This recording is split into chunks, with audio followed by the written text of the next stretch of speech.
Okay, so we are gonna go ahead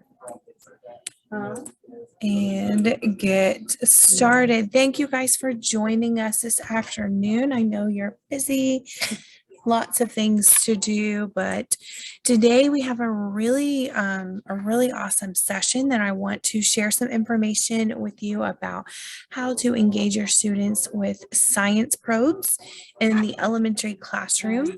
And I'm not sure if you're aware of what science probes are and who Paige Keeley is, but after the session today, you will have a clear understanding of how to access this resource and exactly how to utilize them in the classroom. So let's go ahead and get started. So today we are going to be talking about this session aligns with two of our unfinished learning commitments that the academic division is working towards this year. And those two commitments are prioritized instructional standards and strategically aligned assessment models. Today, we're really going to be hitting heavy on how we assess those priority science standards that you are implementing in the classroom. And this session also aligns with our science department priorities for this academic school year, specifically moving our science instruction from 1 dimension to 3 dimensions and utilizing those prioritized standards to address unfinished learning. So let's go ahead and move into how to engage students with those science prompts in the elementary setting. So balanced instruction, science instruction in Cobb. I just wanted to go back over what exactly 3D science learning is. So for those of you that haven't heard that before or that are unfamiliar with 3D science learning, we basically have 3 separate dimensions, which are those disciplinary core ideas, and that's what we teach, that's what we understand. Those are those umbrella topics like energy, matter, earth and space science. And then we connect those with what scientists and engineers do, which is the second dimension, which are the science and engineering practices.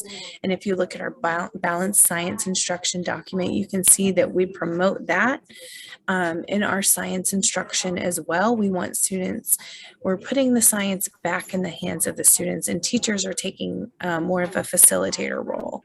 And then that third dimension is the cross-cutting concepts. Those are those ideas that cut across the disciplines like structure and function and cause and effect that can help us to connect those disciplinary core ideas and the science and engineering practices. And how do we do this? We do this by starting with an authentic or an anchoring phenomenon. So today we're going to be talking about how you can utilize science probes to uncover student ideas that they might have. And those ideas might be misconceptions. They might be, they could be correct thinking as well. But when we utilize these science probes, we're going to be taking it from a diagnostic approach and moving it towards a formative approach. So I'm going to show you how to do that. This is Paige Keeley. She was the brilliant person that thought of the idea of uncovering student ideas using formative assessments, and she's the one that wrote all of these probes. She has over 20 books now. This is the book that I pulled information from today. It's volume 1, Uncovering Student Ideas in Primary Science, and there are 25 probes in this book. And the good thing about these books is that you already have access to a lot of them through CTLS Teach, and I'm going to walk you through how to find that. And then I have a picture of an actual probe over here on the right hand side. If everyone will just go ahead and make sure that they're muted so I don't have any echo, that'd be great. So this is exactly what one of the probes looks like, and we're going to go through an example in just a minute. All right, so I want you to look at this picture while I read you a story. You didn't know you were going to get a read aloud this afternoon. Imagine a first grade classroom where Miss Ortega's students are sitting in a circle on the science rug to have a science talk about living things. Miss Ortega uses the pictures from the Is It Living probe to have the children share their ideas about which things are living and which things are not living. As Miss Ortega shows the pictures and names the organisms or objects, she has each student turn to his or her partner and talk about ideas. They then discuss each picture as a whole class, with students sharing the rules they use to decide if something is living or non-living. At one point, the class is evenly divided about whether a seed is living or non-living. Shalika argues, the seed is not living because it can't move. The cat moves and it is alive, so I think living things have to move. Mac disagrees. A tree is alive, but it can't move around like a cat. I think some things can be living and not move, so maybe a seed is alive. Oscar offers another idea, but seeds grow into plants. Miss Ortega asks Oscar to say more about that, and he adds a clarification. Things that are living can grow. A seed grows into a plant, so that makes it living. Cora argues that some living things stop growing. My dad is living, but he is done growing. I think you can stop growing and still be living. Miss Ortega lists two ideas the children have proposed so far: moving and growing. She asks the class if there are any other ways to decide if something is living. Albert offers a new idea: living things have to eat. So if it eats, then it's alive. Kenny looks puzzled and asks a question for clarification. But what about fire? It grows bigger when it eats wood. Raina responds, yeah, it moves around too. Fire can move through a whole forest. The discussion continues for several minutes. The children are deeply involved in sharing their ideas, listening intently to others, and seeking clarification from the teacher. They are constructing explanations and evaluating their ideas and arguments of others. Throughout this discussion, they're using and practicing speaking and listening skills. Mrs. Ortega makes sure that all the children have an opportunity to make claims and express their thinking. Her students know that a claim is the statement that answers the probe question. They have to share their thinking and they have to provide reasons, including evidence. As the children are talking, Miss Ortega is carefully listening and making a list of the class's best ideas so far, which she will post in a chart for students to refer back to while they visit the learning stations she's set up for them to explore. She notes the extent to which students are using scientific ideas and whether they are drawing on their own alternative conceptions or prior experiences. By taking the time to find out what her students think about characteristics of living things, Ms. Ortega collects valuable assessment data that she will use to plan lessons that will confront her students with their ideas. And it's going to help them resolve some of their inconsistencies between the ideas and the real scientific explanations. So that's what basically just a snapshot of how a teacher can use a science probe in her classroom. Now, she didn't use the worksheet. She just had a discussion. So let's move on. How do we use formative assessments in science? So basically, we know that formative assessment is an approach that would help us to help our teach students to develop deeper conceptual understanding because they're developing their own thinking and talking through their ideas. And the most important part is it provides a window for the teachers to examine misconceptions that the students may have, their thinking, and it's going to drive our instruction. We're going to determine our next steps in instruction based on where the learners are in their understanding. And this is, I came across this great quote in the Paige Keeley book that says, research shows that children learn best when they first surface their ideas before launching into investigations, activities, reading, and other opportunities to learn. So this formative assessment probe is going to come before teaching. All right, so surfacing initial ideas and recognizing when those ideas are changing as they construct new understanding is a powerful way for our elementary age students to to learn. So we're used to thinking about diagnostic assessment and formative assessment being two separate things, right? A diagnostic assessment is going to uncover and examine ideas and bring to their learning, right? That they bring to, so their past experiences, their background knowledge, all of that stuff. And then formative assessment, the teacher needs to think about how to best design, choose, or modify a lesson or activity to address those misconceptions or preconceptions that students bring to their learning. So two different types. In this little box right here, this is super important. Diagnostic assessment becomes formative assessment when the teacher uses it, the data, to make decisions about instruction that will move students towards that intended learning target. So basically, the most important step is to decide on the instructional path that would work best in the context that you're teaching and the concepts that you're teaching based on how your students think about it at the beginning. We want to change their thinking if they have misconceptions. So, with our science probe being an essential feature of a learning focused elementary science classroom, here's some things to know about the probes. Each probe is designed to target one or more concept that's appropriate for elementary students. Like I shared with you, this book is specifically for primary students, so K-5 students. Every probe comes with a brief scientific explanation, and it provides clarification of the scientific content that underlies the probe. It is for you. Okay, all of that information is provided for you because let's be honest, we might not have talked about cells and microorganisms. I definitely didn't go to school and get a college degree in that. So we need a little help sometimes, our generalist teachers, our elementary teachers. Next, before choosing a probe, it's important to be clear about what it's designed to reveal. So every probe will come with a purpose, a little blurb about what the purpose of the probe is, and this is going to help you decide if it's going to fit the learning target that you want it to.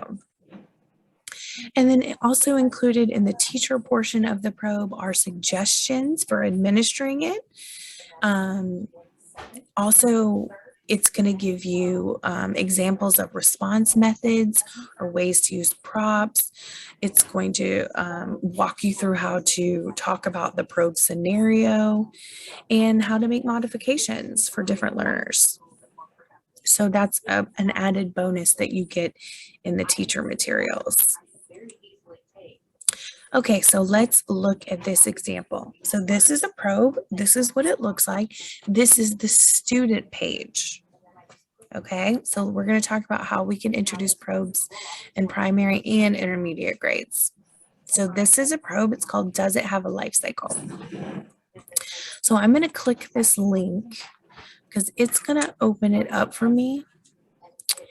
And I want you guys to see exactly what it looks like. So this is the very first page is the student page, right? And we'll go over that in a second. Here are the teacher notes page. So here is your purpose. The purpose of this probe is to elicit ideas about life cycles. It can be used to determine whether students recognize that although life cycles vary in length and stages, all multicellular organisms go through a life cycle. Here you see the explanation. These are all things that you need to read before you administer. Here are instructional considerations. They have it broken down for elementary and middle and high. You're just going to be paying attention to that elementary students. And then it gives you suggestions on administering the probe. And the standards associated with those are also listed along with related research and references. So let's go back and actually look at this probe. Okay, so it says, does it have a life cycle? How do you decide if an organism goes through a life cycle? Put an X next to the organisms that have a life cycle. So first, if you're doing this for students and you're actually giving them the handout, they will take their pencil and they'll mark an X on the organisms that have a life cycle. But the most important part are the lines down here, explaining their thinking. Describe the rule or reason you used to decide if an organism has a life cycle. Now, for my primary students, my K1 and 2 teachers, that might be a little hard for them to write down a whole reason. So, what are some other ways that you could administer this probe? One thing that I love to do with my primary students is hula hoops. I will put 2 hula hoops down on the floor or 3, and I'll make cards with all of these animals, maybe even add a picture for our ELL learners. So you'll have a picture of a frog, a butterfly, a grasshopper. Your hula hoops will have one that says life cycle and one that says no life cycle. And you just allow your students, you have a group discussion, sit in a circle, hold up the cards, and then ask your students to tell you which hula hoop it goes in. You could do, I used to do 4 corners with them, same thing. You could do 2 corners, 3 corners, however many you want. When you say an animal or an organism, they have to go to the corner that they agree in. Video clips are really easy. I'm going to show you an example of how to display this. You could even put this up on your Recordex panel and just do a class discussion to figure out this. And then the first part, and then for my upper elementary, definitely have them write down and describe the rule or reason to explain their thinking on why they put X's next to the organisms that have a life cycle. So those are just some suggestions. You're only seeing, let's take a look page. Can you guys give me a thumbs up if you can see this? Can everyone see this? Perfect. I couldn't see where you clicked on the link. Oh, because I pulled it over. Okay. I'll show you that in just a second. Remind me to do that at the end so I can show you. I'm going to show you how to pull it up on CTLS Teach too as well. Okay, so what would it look like if you did a video science probe? So this is an example of, this is the probe, an apple in the dark. This would go with 1st grade and 4th grade. So another educator, another teacher has made this probe into a video, and I found it on YouTube. And I think this is a great way you could implement science probes for your students. So let's see if we can get this. For this one, we need thumbs up that everybody can see in here. Okay. And a really dark place. A place where no light can get in. Where could that be? Let's imagine you and a friend go hiking away from civilization and decide to explore a cave at midnight. At midnight, on a moonless night. And it's a deep cave. A cave with downward twists and turns. Using a lantern, you and your friend eventually come to an open space. You stop, take out the red apple from your backpack, and you turn off the lantern. It is completely dark. There is no light coming from anywhere. Choose the statement that you believe best describes how you would see the apple in the dark, and then describe your thinking. Provide an explanation for your answer. Okay. So this teacher has created a video to go with the probe. So he actually gave the handout to his students and then made the video to go with it.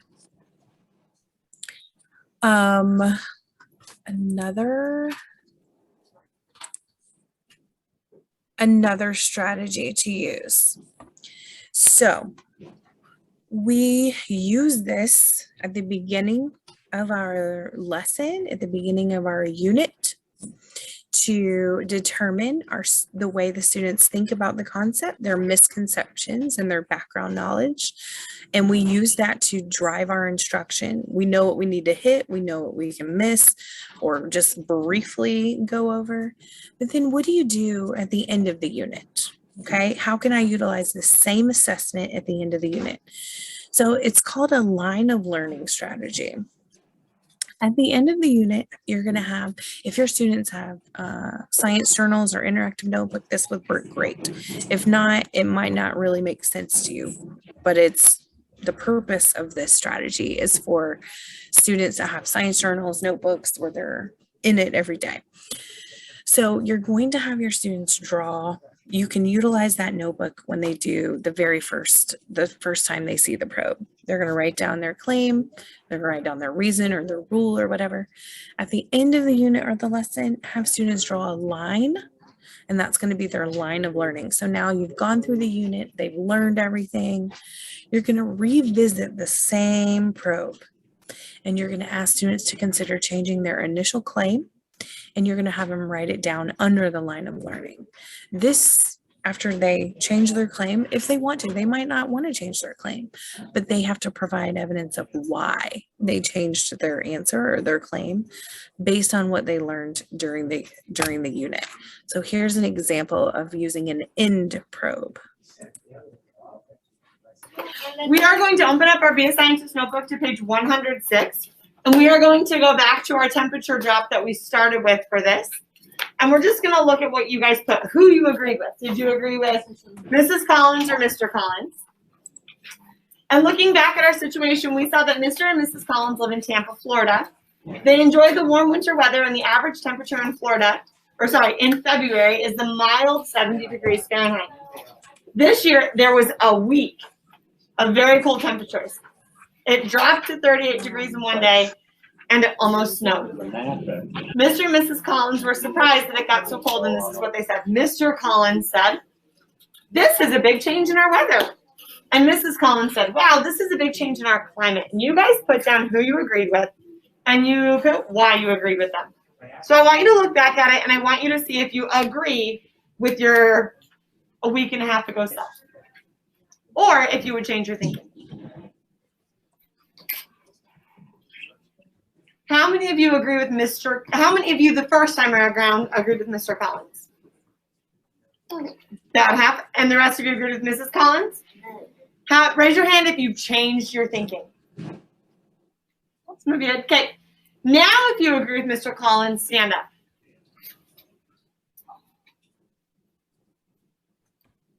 Have a seat. We have 6 people maybe who agree with Mr. Collins now. The rest of you agree that it was climate. What is climate? Griffin, what is climate? Climate is the weather pattern, like what it usually is and what the weather pattern is in a certain place. Okay. So climate is the weather pattern, what it usually is in a certain place. Starting it, yep. Ray, what else do we know about the climate?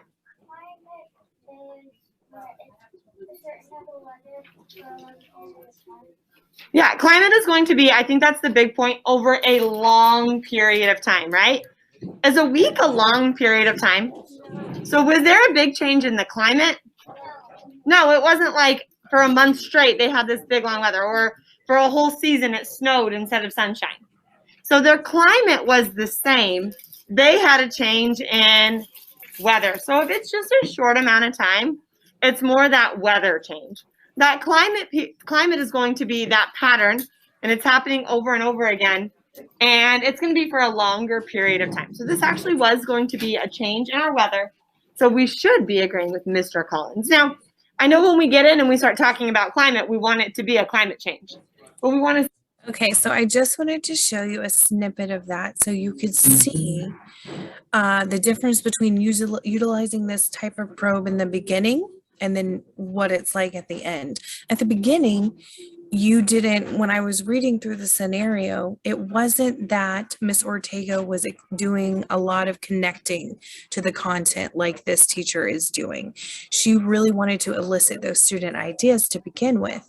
Now the teacher is going back in and she's utilizing that explanation portion in the teacher notes to really help the students connect the content that's in the probe and make sure they understand the differences and why one answer is more correct than the other ones. See that this wasn't a climate change. It was in fact. She just wants to talk. Okay, so just recapping what we talked about before I go and show you where to find these on CTLS, and I'll pull one up back again since y'all didn't see it the last time.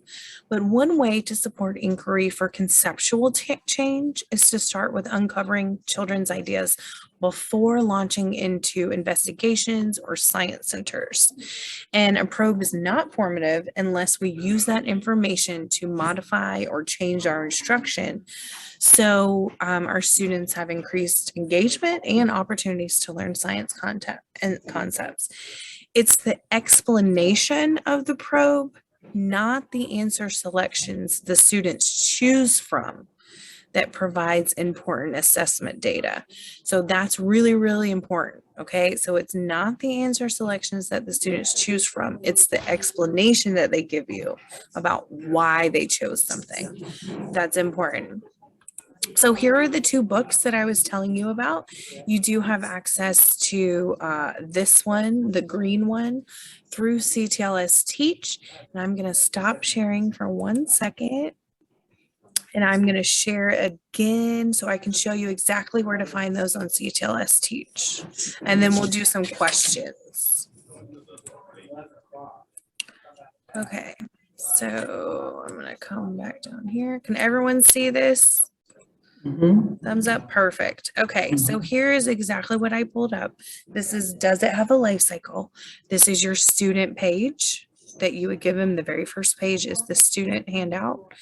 The next page has starts the teacher notes. You have your purpose and then your explanation. Here you have your instructional considerations for elementary students. How to administer the probe. What to listen out for is one of my favorite. These are all of the standards connections and the related research. What I like right here are the suggestions for instruction and assessment. So there's so much information in one probe. You get all of this information for one probe. So let me show you exactly where to find it. So I am going to, I'll just click into K Science since I am right here. All right, and we end up on our landing page, right? We have our frameworks here. You're going to come over here to Course Resources underneath Course Navigator. And you'll see them highlighted right here in blue, grade K2 science probes. It's a live link, so all you need to do is click on it. And all of the science probes are going to come up on a Dropbox. Now, the easiest way to find what you're looking for is right here. This is a matrix or a table really that has them correlated to our standards. So here is all of the K1 and 2 probes. It lists the concept, the standard, what probe number it is, what volume it is. But here's the best part. All you got to do is click on the link, or you can click on the link here, I believe. Yep. Yeah, those links don't work. You have to go out of that and go into it. Oh, so you can go into, okay, so you can click on those links are dead. Okay. But you can get the same thing just by actually clicking on the picture. And then you can download that and use it however you would like. So that is how you got there. We got here from clicking on your science course, Course Navigator, Course Resources, and it's right here. In every grade level science course, you will see those probes there. 3 through 5 has a different list, of course, that correlates with their standards. All right, any questions? That was a lot of information in a short amount of minutes. Any questions? No. If you would like support and help to implement this in your classroom, Kelly and I are willing to come help you if you want your whole team trained or anything like that. If you need any of our support, I'm just an email away. If you forget something, like I said, this is recorded, so I'll put this in Teams first thing in the morning. And I appreciate you joining me this afternoon. Thank you so much. Kelly, do you have anything? My camera's not opening up. I wanted to say hi and thank you, but I don't know why the camera is not working. It's okay. But thank you for the presentation on the code. You're welcome. You're welcome, everyone. I think Erica has her hand up. What? I think Erica has her hand up. No? No. Okay. No. Oh. All right, guys. Well, you have a fabulous afternoon. Very And thank you. Thank you. Our next K5 session will be on December 15th. And it's Science Workshop Model Work Session resources you can use. Okay. All right. Thank you. Thank you. Thank you. All right. Bye. Bye, Bye. guys. Bye.